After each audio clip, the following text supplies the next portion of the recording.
Hi friends. तो हम लोग मुग़ल वंश पढ़ रहे हैं।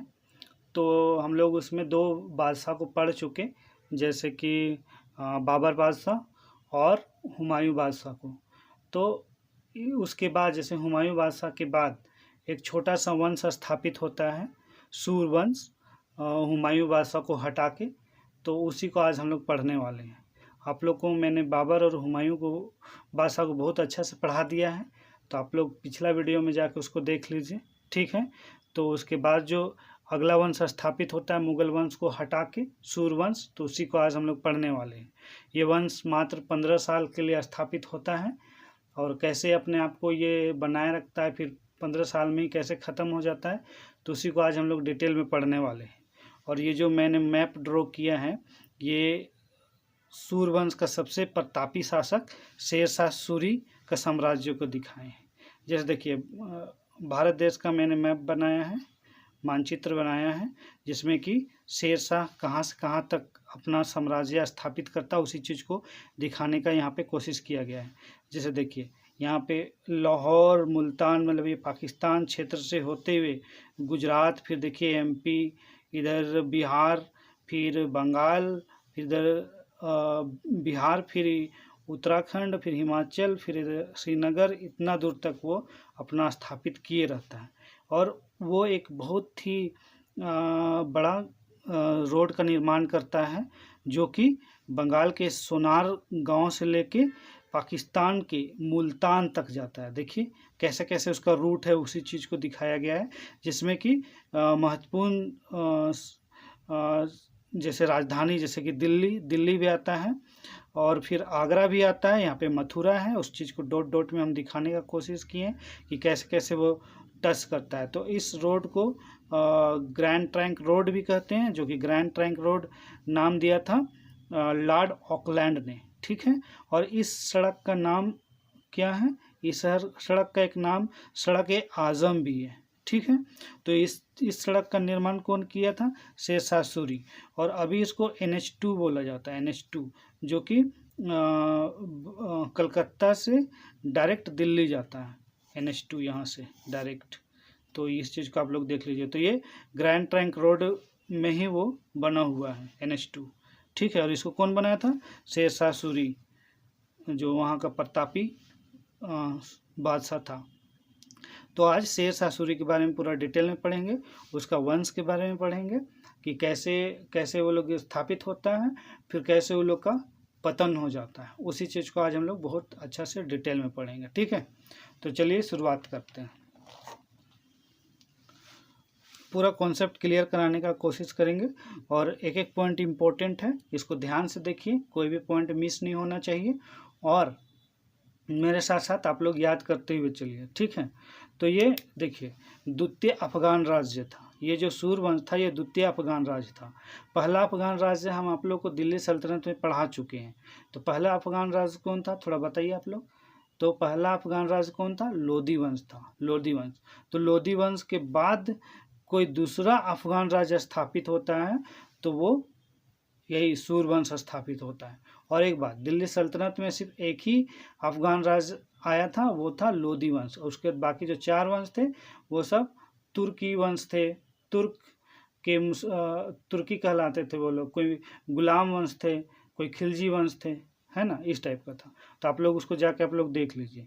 तो आज हम लोग स्पेशली सूरवंश पढ़ने वाले हैं। तो सूरवंश जो था वो 1540 से 1555 ईस्वी तक रहा, मात्र और मात्र 15 साल का ही रहा। तो ऐसा क्यों रहा, क्योंकि इसके जो शासक, इम्पोर्टेंट जो महत्वपूर्ण शासक था शेरशाह, उसका मृत्यु किसी कारणवश जल्दी ही हो जाता है। और कैसे मृत्यु होता है उस चीज़ को देखते हैं, है ना। एक तोप का गोला उसके पास आके गिरता है और वो आग लग जाता है बारूद में, उससे उस कारण उसका मृत्यु हो जाता है। उसी को आज हम डिटेल में पढ़ाएंगे। चलिए, तो पहला पॉइंट क्या है,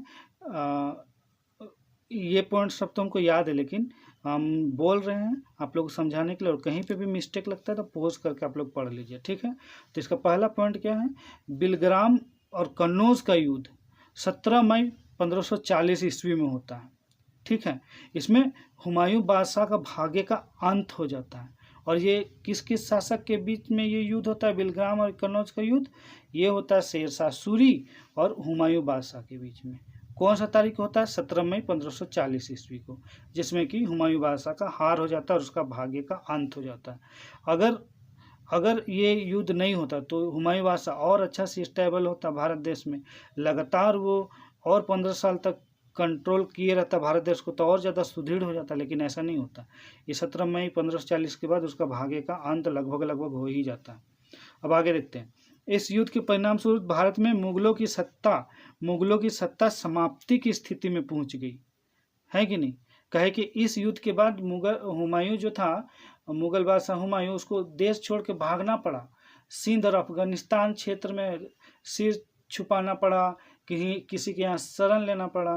तो एक तरह से मुगल सत्ता जो समाप्ति की स्थिति में आ गया था। अब अगला पॉइंट क्या है? ये द्वितीय अफगान राज्य जिसका संस्थापक बोले थे ना, इसका द्वितीय अफगान राज्य, इसका संस्थापक कौन है? शेर शाह सूरी है। समझ रहे हैं? ये VVI पॉइंट है। देखिए, शेर शाह सूरी इसका संस्थापक, ठीक है, द्वितीय अफगान राज्य का। अब आ जाता है शेर शाह सूरी। इसका कार्यकाल देखते हैं। ये बहुत प्रतापी शासक था और बहुत प्रतापी बादशाह था, सुल्तान था। तो इस चीज़ को देखते हैं। शेर शाह सूरी 1540 से 1545 ईस्वी तक रह पाता है, मात्र 5 ही साल रह पाता है। इसका मृत्यु हो जाता है एक युद्ध में। अब कैसे मृत्यु होता है उस चीज़ को देखते हैं अच्छा से। देखिए, इसके बारे में थोड़ा सा डिटेल जान लीजिए कि कहाँ कहाँ जन्मा, कौन ईस्वी को जन्मा, वो सब। देखिए, जन्म इसका 1472 ईस्वी को हुआ है ना, और कहाँ हुआ था? नारनौल में हुआ था, ठीक है, नारनौल में। और इसका नामांकन बचपन का नाम क्या था? जैसे इसका बचपन का नाम फरीद था। क्या फरीद था? ये VVI पॉइंट है, यहाँ से क्वेश्चन आता है, ठीक है। इस चीज़ को आप लोग ध्यान दीजिएगा, ठीक है। देखिए, बचपन का नाम फरीद, फिर शेर खां भी इसका नाम पड़ा। और शेर खां इसका नाम कौन दिया था? बहार खां लोहानी ने दिया था। समझ रहे हो? बहार खां लोहानी दक्षिण बिहार का शासक था या सूबेदार था, तो वही इसका नाम शेर खां दिया था। इसलिए ऐसा नाम दिया था फरीद का नाम शेर खां, क्योंकि वो अपना तलवार से एक शेर को मार डालता है। तो उसी को देखते हुए बहार खां लोहानी ने उसका शेर खां नाम दिया, ठीक है।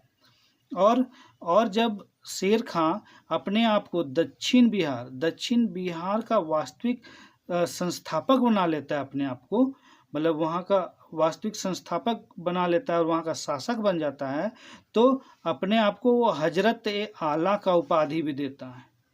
समझ रहे हैं? हजरत-ए-आला की उपाधि भी देता है। कौन कौन उपाधि मिल रहा है देख रहे हैं ना? शेर खां है, फिर हजरत-ए-आला है, लेकिन उसका मूल नाम फरीद है, तो उसको ध्यान से देखिए, ठीक है। और दक्षिण बिहार का संस्थापक मतलब शासक का क्या नाम है वो तो आप लोग बता ही दिए थे, बहार खां लोहानी। लेकिन बहार खां लोहानी का डेथ होने के बाद अपने आप को शेर खान वहाँ का शासक घोषित कर देता है, ठीक है। तब आगे देखते हैं अगला पॉइंट। 1549 में चौसा के युद्ध में हुमायूं को हराने के बाद मतलब अपना उपनाम कहाँ कहाँ चेंज करा, उसी चीज़ को यहाँ पे हाईलाइट किया गया है कि 1549 में चौसा के युद्ध में हुमायूं को हराने के बाद शेर खां ने अपना नाम और चेंज कर लिया। और क्या कर लिया अपना नाम? शेर शाह सूरी की उपाधि ले लिया।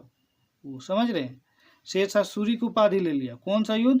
1549 में चौसा के युद्ध में, ठीक है।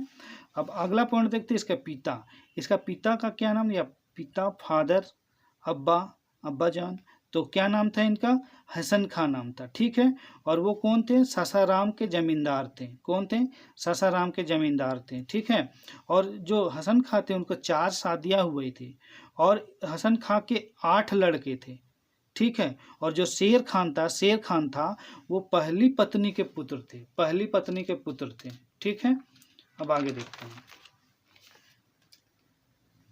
पिता का जो संबंध था ना शेर खान के साथ अच्छा नहीं था, थोड़ा उसको अच्छा से नहीं मानता था, थोड़ा खटपट होते रहता था।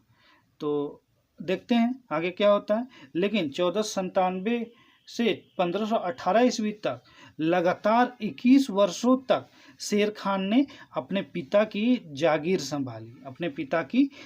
संभाली, ठीक है। उसको देखभाल करते रहा और शासन का अनुभव प्राप्त किया शेर खान, ठीक है। लेकिन कुछ कारण होता है, फिर वो शिक्षा भी लेता है। जैसे ये शासन अनुभव प्राप्त करता रहा, शासन का अनुभव, उसके बाद फिर वो शिक्षा प्राप्त करता है। कहाँ पे शिक्षा प्राप्त करता है उस चीज़ को यहाँ पे दिखाया गया है। जैसे जौनपुर में वो कौन कौन सा शिक्षा प्राप्त करता है, कुछ भाषाओं को उसको ज्ञान भी था, जैसे अरबी भाषा, फारसी भाषा, और इसी तरह से और कई अन्य भाषाओं को उसको ज्ञान था। तो अच्छा जानकार आदमी था ये शेर खान। ठीक है, अब आगे देखते हैं। अब फरीद दक्षिण बिहार का सूबेदार बहार खां लोहानी के यहाँ नौकरी करने लगा। बात को समझे, अपना पापा के यहाँ तो अनुभव ले लिया, अपना अब्बा जान के यहाँ से शिक्षा भी प्राप्त कर लिया जौनपुर में, और अब फरीद जो था दक्षिण बिहार का सूबेदार बहार खां लोहानी के यहाँ नौकरी कर लेता है। ठीक है, ठीक है। तो यहीं से इसका लाइफ अब चेंज होने वाला है, इसका जीवन चेंज होने वाला है। तो यहीं पर फरीद ने एक तलवार से एक शेर को मार दिया, ये वीवीआई पॉइंट है। ठीक है, शेर को मार दिया, जिसके कारण बहार खां लोहानी ने उसका नाम शेर खां रख दिया। देखिए यहीं पे उसका नाम शेर खां रख गया, फरीद से अब इसका नाम क्या हो गया, शेर खां हो गया। सूबेदार बहार खां लोहानी अपना नाम, अब देखिए सूबेदार जो बहार खां लोहानी था ना, वो भी अपना नाम बदल लेता है और क्या कर लेता है, मोहम्मद शाह रख लेता है, मोहम्मद शाह, और अपने आप को दक्षिण बिहार का स्वतंत्र शासक घोषित कर देता है। कौन, बहार खां लोहानी। ठीक है, अब आगे क्या होता है, शेर खां और मोहम्मद शाह के बीच में मनमुटाव हो जाता है। किसी कारणवश मनमुटाव हो गया होगा, जैसे कि कोई भड़का दिया होगा शेर खान के लेके वहाँ के आमिर लोग, तो मोहम्मद शाह और शेर खां के बीच में मनमुटाव हो जाता है, जिसके कारण शेर खां चला जाता है बाबर की सेना में भर्ती हो जाता है। क्योंकि बाबर उसमें नया नया आया था भारत में, और यहाँ का जितने भी हिंदू साम्राज्य हो या चाहे जो भी सम्राट हो, उन लोग को हरा हरा के अपना साम्राज्य का विस्तार करना चाह रहा था, जिसके कारण उसको अपने सेना में ज़्यादा से ज़्यादा सैनिकों को लेने का कोशिश करता, भर्ती कर रहा था। तो उसी का चांस देखते, उसी का मौका देखते हुए शेर खां वहाँ जाके भर्ती हो जाता बाबर की सेना में। किसकी सेना में, बाबर की सेना में भर्ती हो जाता है। ठीक है, और उसके बाद क्या होता है, यहाँ पे वीवीआई पॉइंट है। ठीक है, बाबर के चंदेरी का युद्ध होता है ना, तो चंदेरी के युद्ध में जो शेर खां था वो क्या करता, उसी चीज के यहाँ पे दिखाए हैं। जैसे ये युद्ध हुआ था 29 जनवरी 1528 ईस्वी को हुआ था। ठीक है, शेर खां ने मुगलों की, बाबर तो मुगल वंश का था, तो वहाँ का मुगलों का सारी युद्ध नीति वो सीख लेता है, और अपने आप में वो एक तरह का कॉन्फिडेंट हो जाता है कि कैसे लोग लड़ता है, तोप का इस्तेमाल कैसे करता है, बंदूक का इस्तेमाल कैसे करता है, तलवार का इस्तेमाल कैसे करता है, और वो कहता है कि मैं मुगलों को हरा सकता हूँ और बाहर से भी, और उन लोग को बाहर भी निकाल सकता हूँ, अगर मौका मिले तो लोगों को मैं बाहर भी निकाल सकता हूँ, ऐसा बोलता है शेर खां। यहाँ पे कॉन्फिडेंट होता है कि हम उन लोग का सारा कुछ युद्ध नीति वगैरह जानते हैं, ऐसा वो सोचता है, अपने आप को मानता भी है। अब अगला पॉइंट क्या होता है देखते हैं। एक बार शेर खां पुनः, देखिए फिर क्या होता है इस युद्ध के बाद, एक बार फिर शेर खां पुनः मोहम्मद शाह के दरबार में चला आता है। बाबर का सेना में गया था, फिर अब वो दक्षिण बिहार में मोहम्मद शाह के दरबार में चला जाता है, और मोहम्मद शाह उसको एक्सेप्ट भी कर लेता है, स्वीकार भी कर लेता है। देखिए स्वीकार भी कर लेता है, और उसे अपने पुत्र का संरक्षण में रख लेता है, संरक्षक रख लेता है, मतलब बॉडी गार्ड रख लेता है अपना पुत्र का। ठीक है, अब आगे क्या होता है देखते हैं। यही समय मोहम्मद शाह की मृत्यु हो जाती है, यही समय कोई कारण से मोहम्मद शाह का मृत्यु हो जाता है। मोहम्मद शाह का पहले नाम क्या था, बहार खां लोहानी। ठीक है, तो उसका मृत्यु हो जाता है। अब आगे देखते हैं। शेर खां अब जलाल के संरक्षक, जो बहार खां लोहानी का जो पुत्र था उसका नाम था जलाल खां, तो उसी का वो संरक्षक नियुक्त हुआ रहता है। तो अब वो संरक्षक के साथ साथ पूरे साम्राज्य का अधिकार, मतलब पूरे साम्राज्य में अधिकार करने का उसको मौका मिल जाता है। ठीक है। तब वो इस चीज़ को करता भी, अधिकार में ले लेता है। अब वो क्या करता है, दिमाग से काम करता है, अपना बुद्धि से काम करता है। और शेर खां की जो विधवा पत्नी रहती है ना, तो उससे वो विवाह कर लेता, विवाह। तो उसकी विधवा पत्नी का क्या नाम रहता है, यहाँ पे देख लीजिएगा, दुदू बेगम। ठीक है, तो उसकी विधवा पत्नी का नाम रहता है। ठीक है, तो उससे विवाह कर लेता है। तो विवाह करने के बाद उसको बहुत सारा फायदा मिलता है, जैसे कि उस साम्राज्य का मूल शासक बनने का उसको मौका मिलता है। अब देखिए, वो जलाल का संरक्षण करते हुए वहाँ का प्रधान शासक बन जाता है। वीवीआई पॉइंट है, देखिए, प्रधान शासक बन जाता है वहाँ का। ठीक है, अब मोहम्मद शाह के सरदार इससे बिल्कुल भी खुश नहीं थे। कैसे खुश रहेगा, जब वो कुछ समय पहले बाबर का दरबार में था, उसका सेना में भर्ती हुआ था, और वहाँ से आके अब फिर से दक्षिण का सूबेदार बहार खान लोहानी के पास आता है और फिर से वहाँ ज्वाइन करता है। उसके बाद अब देखिए, पूरा साम्राज्य का ही शासक बन जाता है। जब मोहम्मद शाह का मृत्यु हो जाता है या बहार खान लोहानी का मृत्यु हो जाता है, तो कैसे सरदार लोग खुश रहेंगे, तो इसे खुश नहीं रहता।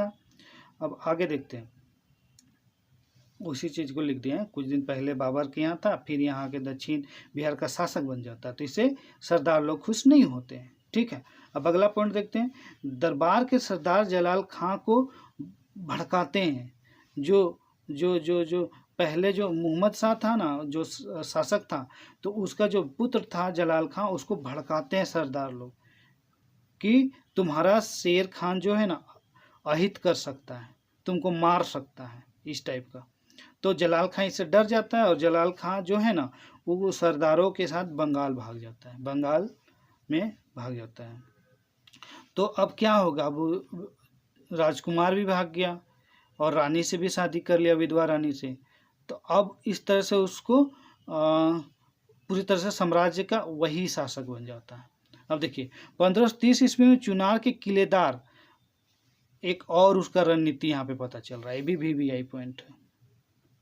अपने आप को कैसे वो मजबूत कर रहा है, वही पॉइंट पे है। जैसे 1530 ईस्वी में चुनार के किलेदार ताज खां, देखिए ताज खां सूबेदार की भी मृत्यु हो जाती है। अब इसका भी शेर खान फायदा उठाता है और उसकी विधवा पत्नी से जाके फिर शादी कर लेता है।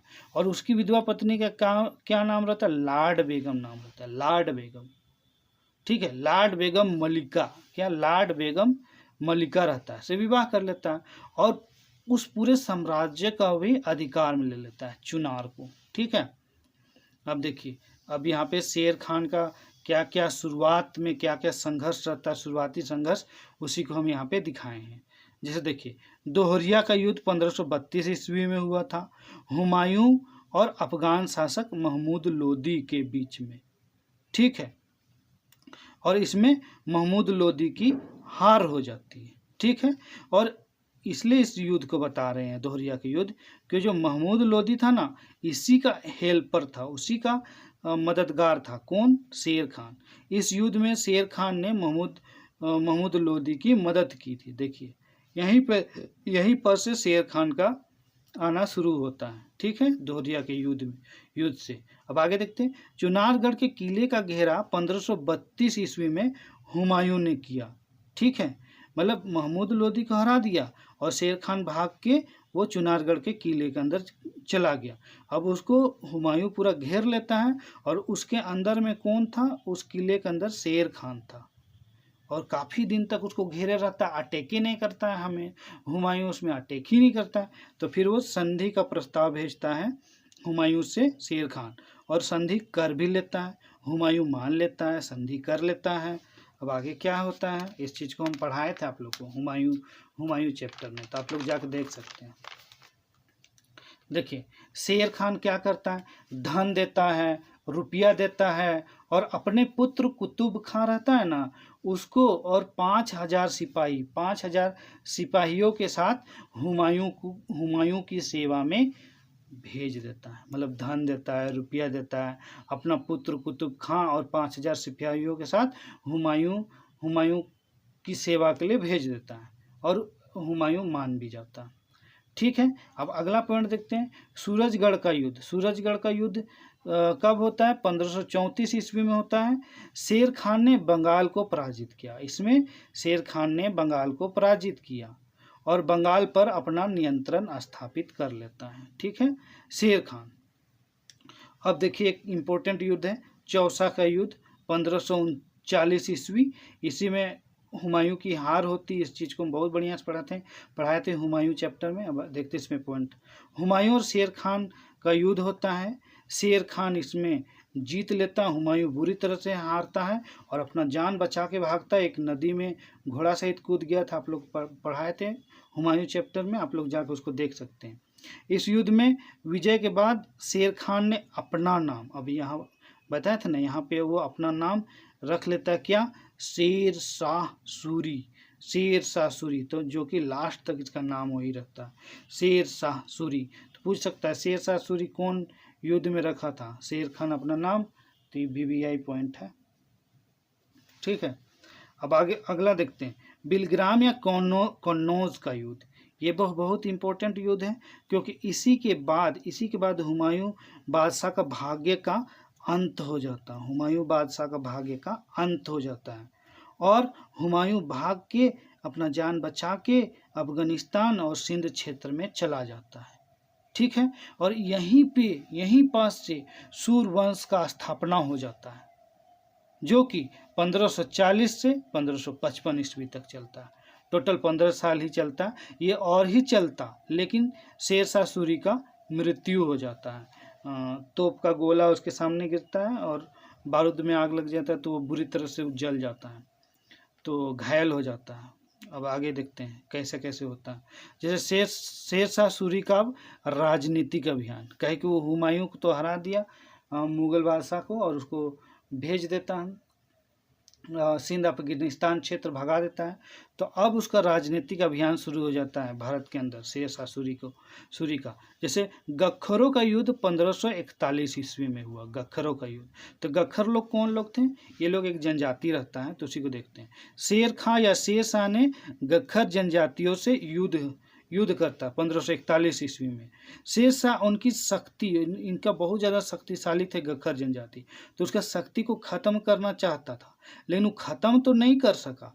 लेकिन उसकी रोकथाम के लिए ना पश्चिमी उत्तर की सीमा में वो रोहतासगढ़ का किला का निर्माण करता है, मतलब उन लोगों को कंट्रोल करने, लोगों को नियंत्रण करने के लिए गख्खर जनजाति लोग।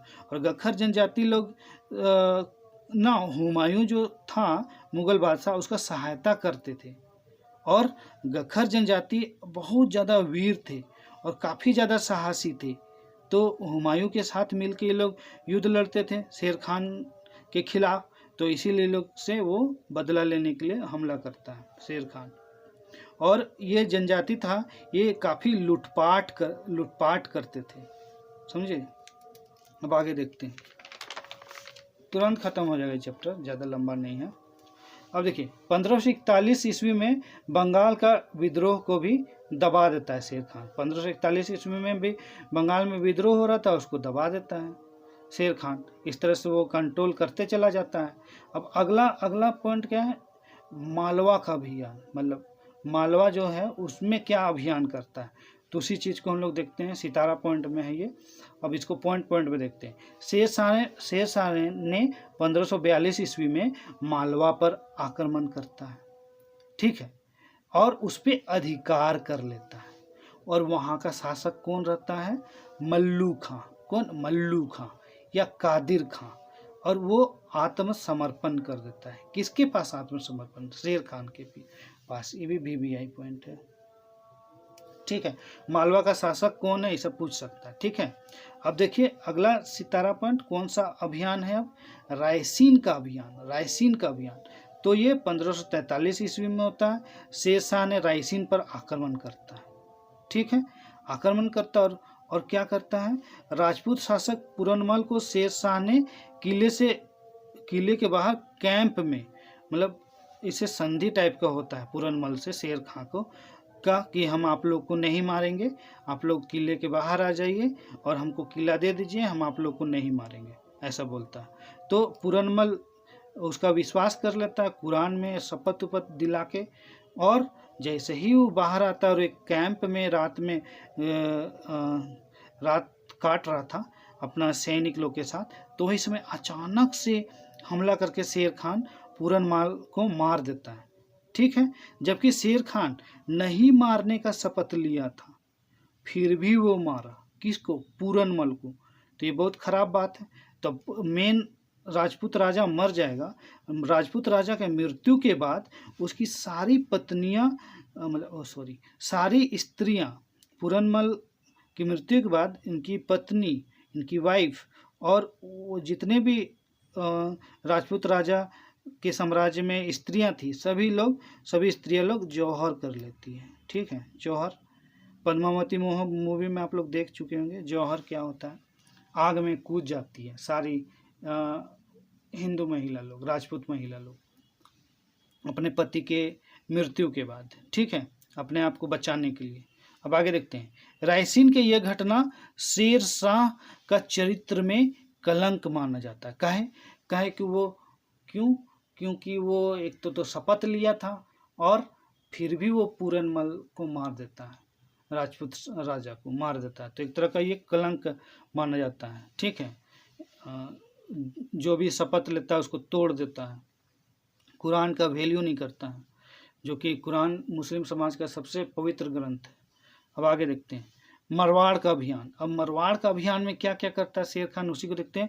1544 ईस्वी में शेर शाह ने मारवाड़ के शासक मालदेव पर आक्रमण किया। देखिए ये भी इम्पोर्टेंट है, मालदेव पर आक्रमण किया। ठीक है, यह अभियान शेर खां की, ये जो अभियान था मारवाड़ अभियान, वो शेर खां के समस्त अभियानों में सबसे कठिन अभियान था और बहुत मुश्किल से जीता। मतलब हारते हारते जीत गया, हार ही रहा था लेकिन फिर वो जीत जाता है। VVI point. ठीक है, इस युद्ध में राजपूत सरदार जो थे, उसके जो सरदार लोग थे राजा के, कौन कौन थे? जैता, जैसे शासक मालदेव थे ना, तो इसी के राजपूत सरदार कौन कौन थे? जैता और कुंपा ने बहुत वीरता और साहस का जोरदार प्रदर्शन किया। वीरता और साहस का जोरदार प्रदर्शन करता है कौन? जैता और कुंपा। ठीक है, अब अगला पॉइंट देखते हैं। युद्ध विजय के लिए शेरशाह ने कूटनीति का सहारा लिया। अब वो तो जीत नहीं रहा था, इसीलिए वो कूटनीति का सहारा लेता है। अब आगे देखते हैं, और उसमें जीत भी लेता है। अब अगला सितारा पॉइंट क्या है? कलिंजर का अभियान। कलिंजर का अभियान, ठीक है, ये 1545 ईस्वी में शेष, देखिए ये एकदम ही इम्पोर्टेंट है, क्योंकि कलिंजर का अभियान रहता है, इसी में उसको तोप का गोला लगता है। मतलब तोप का गोला उसके बगल में आके गिरता है। कैसे गिरता है उसी को देखते हैं, बहुत इंटरेस्टिंग है, VVI कर देते हैं। तो 1545 ईस्वी में शेर शाह का यह अंतिम अभियान था। ठीक है, और यहाँ का शासक कौन था? कीरत सिंह। कौन था? कीरत सिंह। ठीक है, और शेरशाह इसलिए आक्रमण करता है कि यहाँ एक ना नाचने गाने वाली दासी को हथियाना चाहता था शेरशाह। ठीक है, और उससे वो बोला कि हमको दे दो ये नाचने गाने वाली दासी को, लेकिन जो वहाँ का राजा कीरत सिंह था ना, शेरशाह को देने से इनकार कर देता है कि मैं नहीं दूंगा। अब शेरशाह उसी को लेने के लिए, हथियाने के लिए, लूटने के लिए हमला करता है। शेरशाह ने आज्ञा दिया अपने सैनिकों को कि किले की दीवार को तोड़ दो या उड़ा दो गोला बारूद से, ऐसा बोलता है। बस सैनिक लोग पूरा गोला बारूद मारने लगता है दीवार में, किले की दीवार में। तो वही समय कैसे एक गोला मारता है तो किला का दीवार से टकरा के जहाँ शेर खां खड़ा था, मतलब यहाँ से तोप छोड़ता तो कटिंग मार के यहाँ पे आ जाता है गोला, और शेर खान जहाँ खड़ा था वहीं पे बारूद रखा हुआ था, तो बारूद में ही आके गिरता है, तो बारूद में आग लग जाता है, तो जिसके कारण पूरा बहुत सा एरिया को कवर कर लेता है आग, बहुत तेजी से जलता है बारूद। तो शेर खां पूरी तरह से झुलस जाता है, बुरी तरह से, और घायल हो जाता है। जैसे हम लोग बचपन में सारा फटाका लोग का बारूद को जमा करते थे, निकाल के जमा करते थे और जमा कर लेते थे, उसमें आग लगा देते थे, कितना तेजी के साथ जलता था। आप लोग देखते थे ना, सेकंड में जल जाता था, बहुत ही खतरनाक। कभी कभी तो हम लोग को फिंगर भी जल जाता था। तो यहाँ तो पूरा ढेर ही था बारूद का, तो काफ़ी तेज़ी से आग लगा, तो शेर खान को भागने का मौका नहीं मिला और वो जल जाता, झुलस जाता है और बुरी तरह से घायल हो जाता है। अब आगे देखते हैं। एक गोला किले की दीवार से टकरा के उसके पास रखे बारूद के ढेर पे जा गिरा और उसमें तेजी से आग लग गया। ठीक है, शेर खान झुलस जाता बुरी तरह से। और इसी कारण 22 मई 1545 ईस्वी को शेर खान की मृत्यु हो जाती है। और कौन सा आग्नेय अस्त्र के कारण उसकी मृत्यु होता है, ये पूछता है। यह उक्का नाम के आग्नेय अस्त्र से उसकी मृत्यु होती है। ठीक है, अब आगे देखते हैं। शेर खां का तो मृत्यु हो गया, अब उसका उत्तराधिकारी कौन कौन थे उसी चीज को देखते हैं। छोटा छोटा पॉइंट में शेर शाह ने अपनी मृत्यु के पहले ही अपने बड़े पुत्र आदिल खां, यहाँ पूछ सकता बड़ा पुत्र कौन था, आदिल खां को अपना उत्तराधिकारी घोषित कर दिया या मनोनीत कर दिया, मान लिया था कि यही नेक्स्ट सुल्तान बनेगा। ठीक है, सूरवंश का। लेकिन उसका जो छोटा पुत्र था जलाल खां, तो उसका छोटा पुत्र को ना वहाँ का जो सरदार लोग था उस साम्राज्य का, तो उसका समर्थन प्राप्त था, सरदारों का समर्थन प्राप्त था। किसको? जलाल खां को। तो इस तरह से क्या होता है, 27 मई 1545 ईस्वी को जलाल खां को अफगान सरदारों ने अगला सुल्तान घोषित कर दिया, 27 मई 1545 को। ठीक है, और ये जो जलाल खां था वो इस्लाम शाह के नाम से गद्दी पे बैठता है, अपना नाम चेंज कर लेता है, इस्लाम शाह के नाम से गद्दी पे बैठता है। तो इस तरह से सूरवंश का अगला शासक, दूसरा शासक कौन रहता है? इस्लाम शाह। इसका नाम सलीम रहता है, निक नेम रहता है सलीम। सब कोई का नाम रहता है ना निक नेम, जैसे किसी का नाम रहता है ट्विंकल, या किसी का नाम रहता है, अरे जो भी रहता है। अब आगे देखते हैं, जैसे रोनाल्डो वगैरह जो भी बोल लेता है घर में। अब इस्लाम शाह का निक नेम सलीम रहता है, और ये कब से कब तक काम करता है? 1545 से 1553 ईस्वी तक काम करता है। ठीक है, अब ये क्या क्या एक्शन लेता है, क्या क्या काम करता है? बड़ा भाई आदिल खां से संघर्ष करता है। बड़ा भाई भी तो चाहेगा ही ना राजा बनने, जो सुल्तान बने, तो संघर्ष करता है, और जिसमें इस्लाम शाह का जीत हासिल होता है, जीत प्राप्त करता है। उसको हटा देता अपना बड़ा भैया को, अपने बन जाता है यहाँ का सुल्तान। सरदारों का इसके समय में बहुत, देखिए इसके समय में सरदारों का बहुत विद्रोह होता है, लेकिन उसको ना कड़ाई से दबा देता है यही इस्लाम शाह इसको कड़ाई से दबा देता है। ठीक है, और ये बहुत ही क्रूर, अत्यंत क्रूर और निर्दयी, दया उया नहीं करता था, इस टाइप का वो शासन लागू करता है। लेकिन 1533 ईस्वी में इसका बीमारी से इसकी मृत्यु हो जाती है। ठीक है, मृत्यु हो जाती है इसकी, और उसके शव को सासाराम, बिहार में एक सासाराम है, तो वहीं उसके पिता के मकबरे के बगल में ही दफना दिया जाता है। तो सासाराम में जो शेर खान का मकबरा है उसके बारे में हम डिटेल में पढ़ाएंगे, जब प्रशासन पढ़ाएंगे तो उसमें बहुत डिटेल में बताएंगे इसके बारे में, है ना। तो अभी तो शासक लोग का चल रहा है ना, तो इसीलिए उन लोग को बता रहे हैं।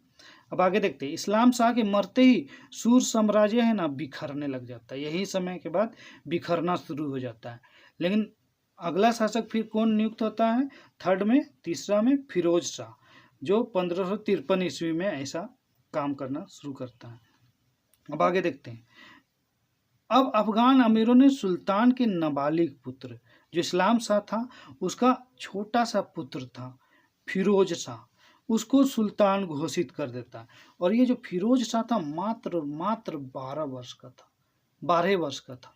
और तो और यहाँ पे एक और दुर्लभ बात आ रहा है कि वो मात्र 3 दिनों के लिए ही बादशाह बन सका, क्योंकि 3 दिन बाद उसके मामा थे, कोई दुष्ट मामा एगो है, तो वही दुष्ट मामा मोहम्मद आदिल शाह ने उसकी हत्या कर दिया। किसका?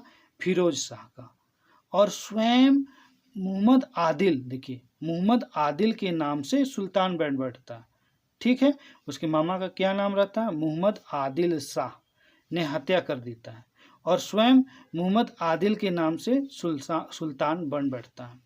ठीक है, तो यही चौथा सुल्तान रहता है सूरवंश का, जो कि समझिए समाप्त है इसके बाद साम्राज्य। तो देखिए चौथा कौन रहता है सुल्तान? मोहम्मद आदिल शाह, और ये किसके बाद आया था? फिरोज शाह के बाद। ठीक है, इसका कार्यकाल देखिए 1553 से 1557 ईस्वी तक रहता है। ठीक है, कैसे कार्य करता है उस चीज को देखते पॉइंट वाइज। अब ज्यादा लंबा नहीं, तुरंत खत्म हो जाएगा। ये अयोग्य और दुराचारी था, बहुत अयोग्य था, दुराचारी भी था, और इसी कारण इसको लोग ना मूर्ख बोलते थे। मूर्ख का उपमा दिया था इसको। अगला पॉइंट, अब सभी अफगान उभरने लगे। सभी अफगान जो अमीर थे, ताकतवर थे, अब उभरने लगे, हम बनेंगे सुल्तान वाला हिसाब। और साम्राज्य अब ना 5 भागों में बट गया, और चारों ओर जैसे ईस्ट वेस्ट नॉर्थ साउथ सब तरफ एकदम विद्रोह होने लगा। समझ रहे हैं? पूरब दिशा में, पश्चिम दिशा में, और उत्तर दक्षिण और बीच में भी सब तरफ विद्रोही होने लगा साम्राज्य में। अब अगला पॉइंट VVI में देखिए, मोहम्मद आदिल शाह ने हेमू नामक, देखिए यहाँ पे एक बहुत इंपॉर्टेंट आदमी हेमू आ रहा है। हेमू नामक एक बनिया, कौन था? बनिया। हेमू एक बनिया था, उसको प्रशासन का संपूर्ण भार दे दिया। खुद तो अयोग्य और दुराचारी था ही, तो एक योग्य आदमी मिला हेमू, तो उसको प्रशासन का पूरा भार ही दे देता है। ठीक है, और हेमू इसको बहुत बढ़िया से निभाता है। अब आगे देखते हैं, हेमू इंपॉर्टेंट आदमी। अब आगे देखते हैं, मोहम्मद आदिल शाह का चचेरा भाई। अब मोहम्मद आदिल शाह का चचेरा भाई इब्राहिम शाह ने विद्रोह कर दिया और दिल्ली और आगरा पे अधिकार कर लिया। बोले ना, सब कोई विद्रोह करके अपने आप को सुल्तान बनाने का कोशिश कर रहा है। अब अगला देखते हैं पंजाब में। अब पंजाब में भी अब शेर शाह का जो भतीजा था जिसका नाम था शहजादा अहमद खां, और जिसका कि एक और नाम था सिकंदर शाह सूर, वो भी विद्रोह कर देता। ठीक है, तो इब्राहिम शाह भी विद्रोह कर रहा है, और शेर खां का भतीजा सिकंदर शाह सूर भी विद्रोह कर रहा है। अब अगला पॉइंट देखते हैं, सिकंदर शाह सूर और इब्राहिम शाह का मुकाबला होता है। इसके बीच में और सिकंदर शाह के बीच में मुकाबला होता है, लेकिन इब्राहिम शाह की यहाँ पे हार हो जाती है, और वो भाग के संभल की ओर चला जाता है, संभल की ओर वो भाग जाता है। तो इस तरह से दिल्ली और आगरा में सिकंदर सूर का अधिकार हो जाता है, अधिकार हो जाता है। ठीक है, अब देखिए, अब सरहिंद का युद्ध आप लोग को पढ़ाए थे, हुमायूं पढ़ा रहे थे, तो सरहिंद का युद्ध पढ़ाए थे, जो कब हुआ था? 22 जून 1555 ईस्वी में। तो यही सिकंदर सूर से युद्ध होता है। किसका युद्ध होता है? हुमायूं का युद्ध होता है। ठीक है, और इसमें क्या होता है? हुमायूं जीत लेता है। सरहिंद का युद्ध में हुमायूं जीत लेता है, और दिल्ली आगरा में फिर से एक बार मुगलों का दोबारा शासन स्थापित हो जाता है। तो आप लोग को बताया था ना कि हुमायूं चांस में ही रहता है कि कैसे कमज़ोर हो सूरवंश, तो हम आके सिंध और अफगानिस्तान क्षेत्र या ईरान के शाह की मदद से कैसे हम कंट्रोल करें भारत देश में। वही चीज़ का ये फिराक में था, चांस में था हुमायूं। तो देखता है कि शेर खान का मृत्यु हो गया है, उसका पुत्र लोग का भी मृत्यु हो गया, तो बस ये हमला करता है सरहिंद का युद्ध में। ठीक है, और जीत भी लेता है, दोबारा मुगल वंश को स्थापित कर देता है। अब आगे देखते हैं, चुनार बिहार में आदिल शाह सूर शासक रहता है। अभी भी सूर शासक बचा ही हुआ है आदिल शाह चुनार और बिहार क्षेत्र में। और उसने अपने सेनापति, जो कि बहुत योग्य सेनापति हेमू था, तो उसको वो आज्ञा देता है कि मुगलों को हिंदुस्तान से बाहर निकालो। समझ रहे हैं? वो लोग को मार उड़ के बाहर निकालो, क्योंकि वो लोग को युद्ध करके बाहर निकालो, इस टाइप को बोल देता है वही आदिल शाह। तो हेमू इसके लिए उपाय भी लगाता है।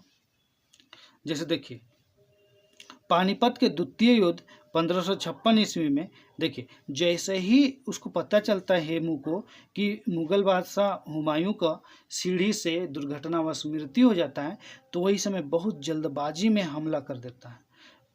क्योंकि वो मुगलों को हरा के बाहर से, भारत या हिंदुस्तान से बाहर करना चाहता है। तो इसीलिए पानीपत का द्वितीय युद्ध 1556 ईस्वी में होता है, जिसमें कि अकबर का संरक्षक या उसका देखभाल करने वाला बैरम खां रहता है, वही लड़ता अकबर की ओर से। अकबर तो मुगल बादशाह है, बहुत छोटा उम्र का रहता है, ये काफ़ी छोटा रहता है। तो बैरम खां उसका मेन संरक्षक रहता है, एक तरह का प्रधानमंत्री। तो वो इधर से लड़ता है अकबर की साइड से, और हेमू लड़ाई करता है, युद्ध करता है। तो इसमें क्या होता है, हेमू का पराजय हो जाता है। और ये बहुत ही इंटरेस्टिंग वॉर है, क्योंकि हेमू पूरी तरह से हराने के तौर पे आ गया था। बहुत ही हिम्मती और ताकतवर शासक था, ये एक हिंदू था। पूरी तरह से हराने का पूरा हराने का सीमा तक आ गया था हेमू, अकबर और बैरम खां को। लेकिन वही समय हेमू का एक आंख में तीर लगता है, वो हाथी से गिर जाता है, जिसके कारण हेमू का सेना डर जाता है और अकबर और बैरम खां जीत जाता है। बहुत ही इंटरेस्टिंग ये युद्ध है, इसको हम आप लोगों को पढ़ाएंगे जब अकबर सम्राट का क्लास चलेगा ना। अकबर बादशाह का जब क्लास चलेगा तो उसमें मैं बहुत अच्छा से पढ़ाऊँगा इसको, ठीक है। तो इसको ध्यान रखिएगा, ठीक है। तब क्वेश्चन आंसर शुरू हो जाता है। 5 काउंट करेंगे और आप लोग अपना जो ऑब्जेक्टिव में जो पॉइंट रहेगा, ऑप्शन रहेगा, उसको सिलेक्ट कर लीजिएगा, ठीक है। तो चलिए क्वेश्चन शुरू होता है, क्वेश्चन आंसर, ठीक है। लेकिन क्वेश्चन आंसर शुरू करने से पहले एक बात बोलेंगे, अगर मेरा पढ़ाई कराने का तरीका अच्छा लगता है आप लोग को तो लाइक, सब्सक्राइब एंड शेयर करिएगा, ठीक है। चलिए अब क्वेश्चन आंसर शुरू करते हैं। पहला क्वेश्चन है, सूर्यवंश का अंतिम सुल्तान का नाम बताएं, ठीक है। ऑप्शन ए है मोहम्मद आदिल शाह, बी है फिरोज शाह, सी है शेर शाह सूरी, डी है इस्लाम शाह, ठीक है। 5 काउंट कर रहे हैं, 1 2 3 4 5। चलिए अपना ऑप्शन बताइए। इसका आंसर होगा ए, क्या, मोहम्मद आदिल शाह, ठीक है। अब 17 नंबर का देखते हैं, मतलब 17वां पेज है ये। तो दूसरा नंबर का क्वेश्चन देखते हैं, ठीक है। दूसरा नंबर का क्वेश्चन क्या है, कलिंजर का शासक का क्या नाम था? कलिंजर का शासक का क्या नाम था? पहला ऑप्शन है कादिर खां, बी है मल्लू खां, सी है इस्लाम खां, डी है कीरत सिंह। चलिए 5 काउंट कर रहे हैं, 1 2 3 4 5। चलिए ऑप्शन अपना चुन लिए होंगे आप लोग। चलिए हम बताते हैं, ठीक है जी। ये है कीरत सिंह। बहुत इंटरेस्टिंग वॉर था ये। चलिए आगे देखते हैं। तीसरा नंबर का क्वेश्चन है, वीर राजपूत सरदार जैता और कुंपा शेर शाह सूरी के खिलाफ कौन सा युद्ध में प्रकाश में आए थे? ठीक है, इसको भी हम आप लोग को बहुत बढ़िया से पढ़ाए थे। चलिए ऑप्शन है ए मालवा का युद्ध, बी है मरवाड़ का युद्ध, सी है रायसीन का युद्ध, डी है कलिंजर का युद्ध। चलिए अपना ऑप्शन चुनिए और हम काउंट कर रहे हैं, 1 2 3 4 5। चलिए अपना ऑप्शन चुन लिया आप लोग। चलिए हम बता देते, ठीक है जी। तो इसका आंसर है मरवाड़ का युद्ध।